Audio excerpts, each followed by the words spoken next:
To insert a valve into your plumbing project, you first need to go to your Plumbing tab, then to your Library panel and select the down arrow. If you left-click on the valves icon, we have our project valves window open, which will maximize, and at this time we have nothing selected into our project tab. But if we go to our Database MC4 tab, as you can see, we have a large variety of valves to choose from.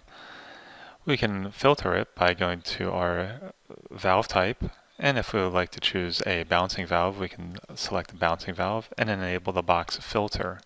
As you can see, now all of our bouncing valves in our database are highlighted. I can actually highlight the bouncing valve here and select in project. If I'd like to filter out another valve, say a globe gate valve, I can choose from one of these three, which I'll choose the first, gate valve, and I also have the option to insert into our project tab by right-clicking and select in project. If I go to our project tab, as you can see, we have both valves inserted.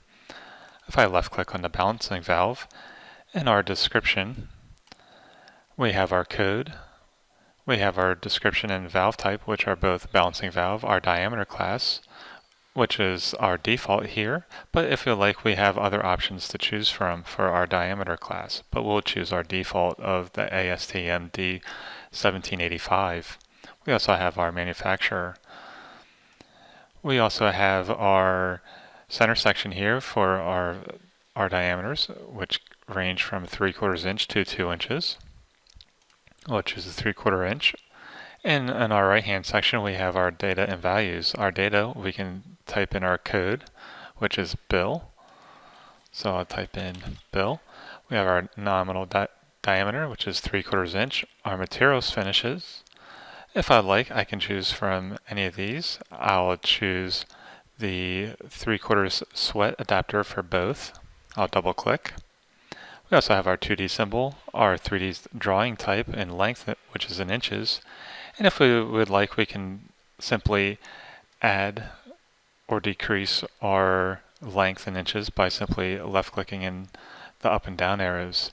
For our joint type, we can simply click on the down arrow and choose the different types of joints. At this time we have the default is with nut, but you can also choose flange, welded, or threaded. We also have, with the nut, we have our joint height and our joint length, both in inches, and again, we can simply increase the height or decrease the height by simply left-clicking the up or down arrows. If I go ahead and click Apply, and then confirm by OK, we have now inserted two different valves into our plumbing project.